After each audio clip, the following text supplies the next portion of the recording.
Hello, greetings, my friends. This is Gillesmansillon. I thought I'd jump into those conversations, those communication about spirituality, for we're going through the dark night of the soul for humanity. We'll look back at those times as we look back at the World War. It is a war against humanity that is going on.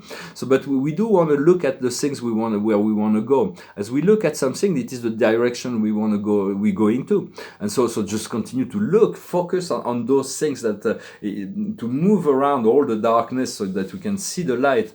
And we're very powerful creator. We'll come to realize that, but we're even more powerful when we connect to our invisible helpers.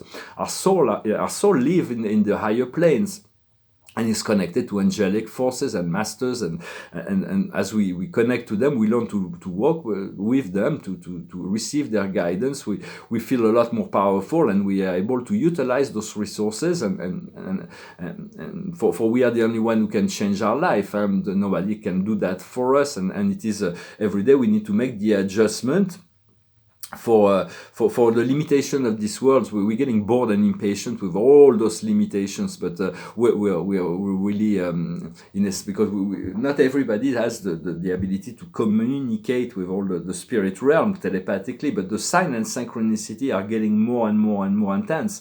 Some of them are very obvious, others are more subtle.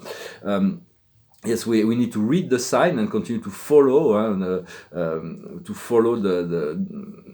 to follow the way, the alignment. The alignment is to become unconditional love in form. This is really what we came here. We all came here as neutral, we're neutral being, but we came into a polarized universe. We knew there was this game between darkness and light, and some souls have chosen to play the dark role, and others chosen to play the light role. So in essence, we do not envy those who chose the dark role, for they have so much to respond for. It feels like to them it's like one more crime or one more will make no difference. And so, but we're looking forward to the breakthrough, to the breakthrough. It might come from America. It's been announced, and so. So it's, we also want to raise our frequency as much as possible. When we connect to the angels and the archangels, we don't need to, through our intention, it is always clear and light. But when we connect to extraterrestrial, we want to be very precise, because there are many extraterrestrials that are not enlightened. So ask to your intention, to when you connect to your galactic families, to connect to the higher planes, those beings that have achieved ascension, that are crested beings and have no agenda outside of assisting you and coming together as one in this great unity consciousness of love and bliss, and also expanding our sense of family for those beings that invisible beings. They may not be physically present, our guides and so on, but they're family member. So we can work on understanding that all the humans around us are also part of our family. In our country, in the whole planet is only one family, and the universe is only one family, although there is the family of light and the brothers of the dark, brothers and sisters of the dark. But it's only a temporary role they're playing, so it's like, and we do not envy them. We want to continue to utilize the violet fire, to send violet fire. The violet fire is the powerful ray of the blue ray of the Father God, and the pink ray of the Mother God. Those divine sacred light energy flows through our heart from them, and then they fuse and mix into this violet fire that transmute everything into white light. It is the perfect counterpart of the yellow light of wisdom. It is a light I'm working with. I'm going to pull a few cards with the angels. I wasn't really so inspired. I'm going to have to travel. I don't know. I may have to pay fines, because I don't have. I'm not complying with the hopefully not, but. With those vaccination things, and although I know that if I had to get vaccinated in 48 hours, it would be completely gone. It's like, so it wouldn't harm me all that much, but I'm still wanting to avoid it for now.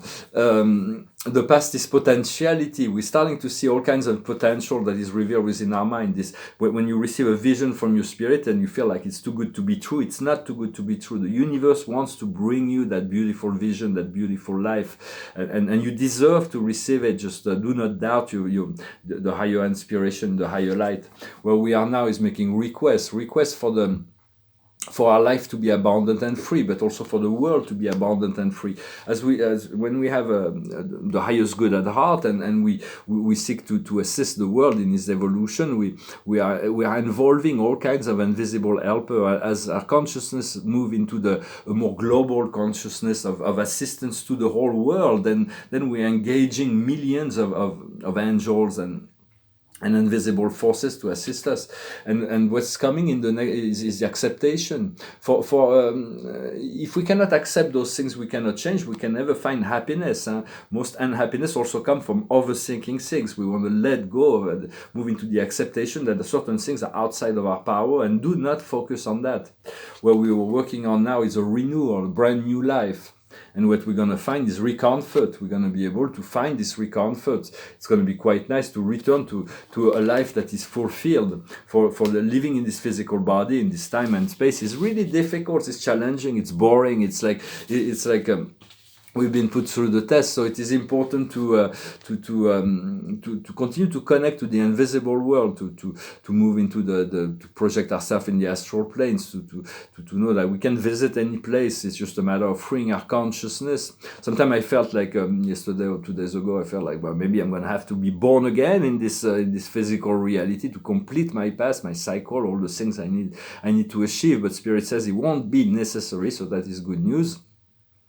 And when somebody hurts you, you don't want to use darkness against darkness, to hate against hate. And all those people will not just trust that the karma will be fulfilled. Because if they hurt you, they're gonna hurt somebody else that will not be as kind. So keep your good nature and do not feel like you have to exercise any punishment on those who have hurted you.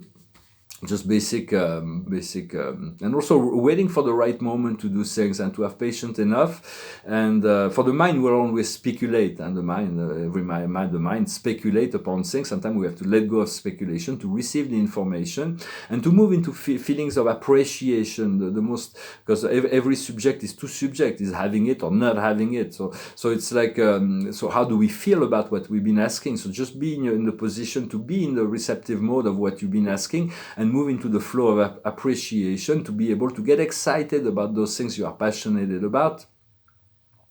And so also we have to ask the question for the answer to come. We cannot say, it's like when going into a library, you ask for a book. Any book? Yeah, any book. Well, it's like ask your question, be precise in your question, and Spirit will answer precisely.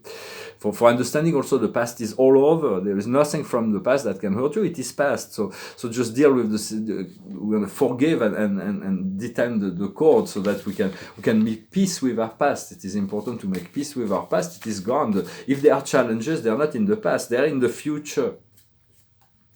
And so the highest wisdom is a new life. We're preparing ourselves for this new life. We've been experiencing all those things that we really don't want. So now we really know what we want. What we need to understand is the time of the nap, to rest, to relax, to relax our mind, to relax our body, because meditation and non-action is very good. But then we can also move into the state of gratitude and appreciation that will also align our vibration.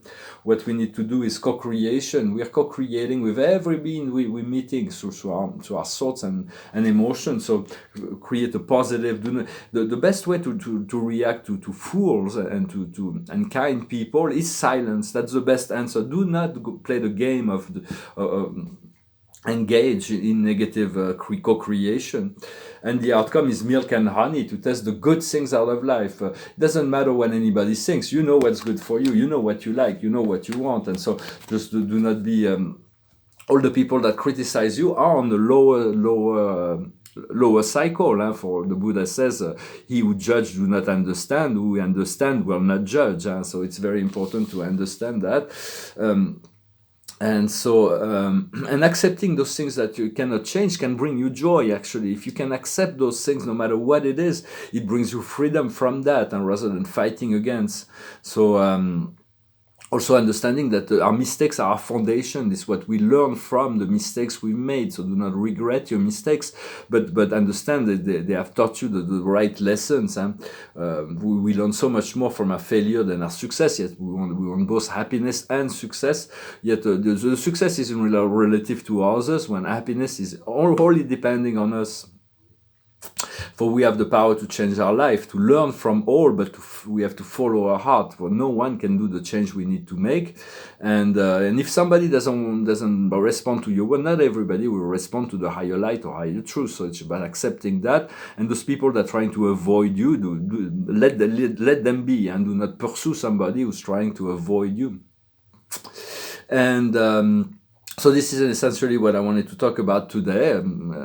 I thank you for liking, sharing, commenting, subscribing, for your donations. And if you want a private session, you can send me an email. I may be a bit traveling, but I will, as soon as I settle down, I will return to making a few sessions. Then I'm going to move into the Spirit inform me that there are some great change that are coming into my life that will shift my video, not just my video, but my whole life, and everything will change. Everything's about to change. So the song I'm going to sing is Change. It's called Change. It's from David Bowie. I'm going to move out. I was in my Bob Dylan period. I really like the rock and roll of the 70s and 80s and 60s. So it's called Change. It goes like this. Still don't know what I was waiting for, and my time is running wild, a million dead-end streets, and every time I thought I had got it made, it seemed the test was not so sweet. So I turned my face to face me, but I've never caught a glimpse. The other must see the fake. How much too fast to take that test? Turn a face a strange, change ahead. Don't wanna be a richer man. Turn a face a strange. Got to be a different man. Time may change me, but I can't trace time. I watch the ripple change their size, but never leave the streams of impermanent sand. And so the day floats through my eyes, but still the day seems the same. Are they immune to your consultation? They're quite aware what they're going through. Turn a face a strange, change ahead. Don't tell them to grow out of it. Turn a face a strange. Why you're ashamed you left your neck in it. Strange fascination fascinate me. All changes I'm taking, the pace I'm going through. Turn a face a strange, change ahead. Oh, you look, you rock and roller. Turn a face a strange, change ahead. Pretty soon you're gonna get older. Time may change me, but I can't trace time. I say that time may change me, but I can't trace time. For the Master of Wisdom teach us that time does not change. Time is a constant. It's everything and everyone changes through time. So it is an invention of paradise. Time and space are gift from paradise for experimentation. Yet there is only the now of the one. So just tune in to your invisible helpers that are already being in the here of the now, and they will help assist you in finding this alignment, this unconditional love in the oneness of beyond time, beyond space, beyond change. There is this presence of the one. And the card of the day is very romantic. It is the Two of Raphael, two hearts that comes together to create something marvelous. Soulmates. Do not abandon those you love. So it's about staying connected to your heart and letting your heart, trust your heart, trust what comes from your heart, and everything will unfold as it should. I wish you a wonderful day. Thank you very much, and I'll talk to you later. Namaste.